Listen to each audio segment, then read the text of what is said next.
Hello అండి. ఈరోజు నేను రెస్టారెంట్ స్టైల్‌లో పన్నీర్ మసాలా కర్రీ చేస్తున్నాను. దానికోసం స్టవ్ పైన ఒక గిన్నె పెట్టేసుకొని ఒక 1 టీ స్పూన్ బటర్ వేసుకోవాలి. నేను ఒక 250 గ్రామ్స్ పన్నీర్ తీసుకున్నా అండి. వాటిని ఇట్లా పెద్ద పెద్ద పీసెస్ లాగా కట్ చేసుకొని వేసుకోవాలి. ఈ పన్నీరు లైట్ బ్రౌన్ కలర్ వచ్చేంత వరకు వేయించుకోవాలి. ఇట్లా రావాలన్నమాట. ఇప్పుడు మనం ఒక 1 cup capsicum, 1 cup onion pieces, ఒక 1 కప్ టొమాటో ముక్కలు వేసేసుకొని ఒకసారి కలుపుకోవాలి. పన్నీర్ ఒక్కటి బాగా వేగితే సరిపోతుందండి, ఫ్రై అయితే సరిపోతుంది. మనకు మిగతావి కొంచెం ఒక 1 మినిట్ ఫ్రై చేసుకోవాలి అంతే వెజిటేబుల్స్. ఇప్పుడు ఒక 1/2 టీ స్పూన్ పెప్పర్ పౌడర్ వేసుకొని కలుపుకోవాలి.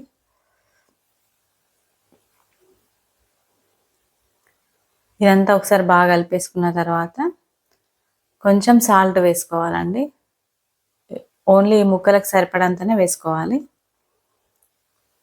కస్తూరి మేతి వేసుకోవాలి. ఇప్పుడు ఒక 1/2 టీ స్పూన్ కస్తూరి మేతి తీసుకున్నాను. ఇవన్నీ ఒకసారి బాగా వెజిటేబుల్స్కి పన్నీర్కి పట్టేటట్టుగా కలిపేసుకోవాలి.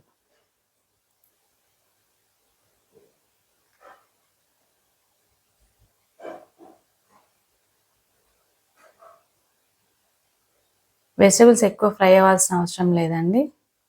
ఇప్పుడు మనం ఇందులో ఒక టీ స్పూన్ శనగపిండి వేసి కలుపుకోవాలి.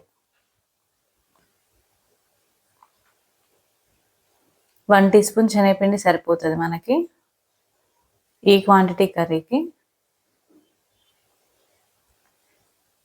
ఇప్పుడు మనం ఇందులో ఒక కప్పు పెరుగు వేసుకోవాలి. చిన్న కప్తో వేసినానండి, లేదంటే 2 ఫుల్ టేబుల్ స్పూన్స్ కర్డ్ వేసుకోండి. ఇదంతా బాగా కలిపేసి ఒకసారి కర్డ్ వేసిన తర్వాత స్టవ్ ఆఫ్ చేసేసి మూత పెట్టేసి పక్కన పెట్టుకోవాలి. ఇది ఇప్పుడు మనం స్టవ్ పైన వేరే గిన్నె పెట్టుకొని దాంట్లో ఒక 2 టేబుల్ స్పూన్స్ ఆయిల్ వేసుకోవాలి. నేను ఒకటి బగారా లీఫ్ వేస్తున్నాండి ఆయిల్లో. ఇప్పుడు మన కర్రీకి మంచి స్మెల్ వస్తుంది. ఇప్పుడు నేను ఒక 2 మీడియం సైజ్ ఆనియన్స్ చాపర్లో వేసి చాలా సన్నగా కట్ చేసినాను. ఇవి బ్రౌన్ కలర్ వచ్చేంత వరకు వేయించుకోవాలి. మనం ఆనియన్స్ ఎంత సన్నగా కట్ చేస్తే అంత తొందర ఫ్రై అవుతాయి.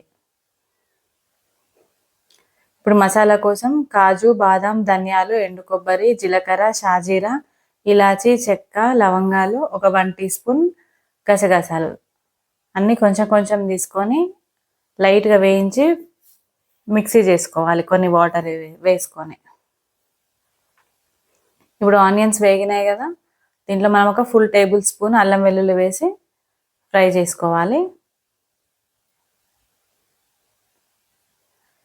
ఎప్పుడైనా మసాలాలన్నీ ఫ్రెష్గా వేసుకుంటేనే కర్రీ మంచి టేస్ట్ ఉంటుందండి. ఇప్పుడు ఇందులో మనం ఒక 1/2 టీ స్పూన్ పసుపు వేసి కలుపుకోవాలి.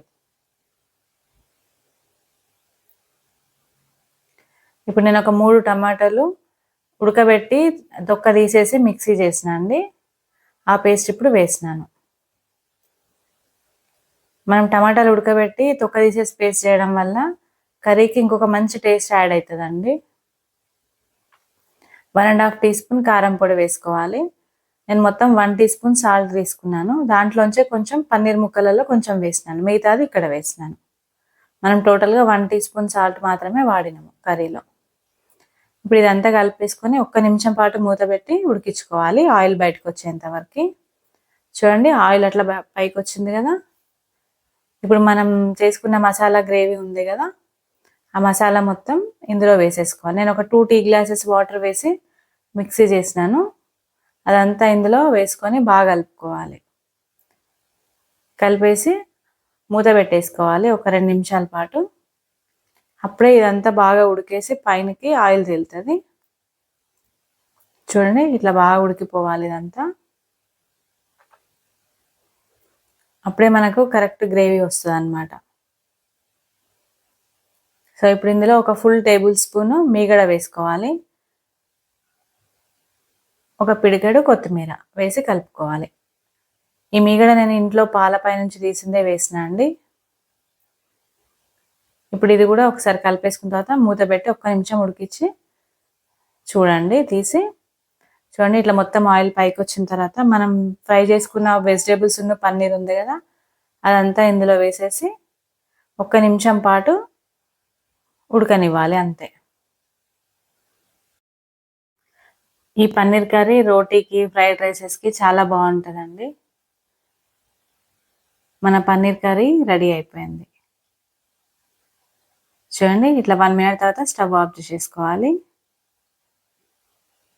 Thank you. బాయ్.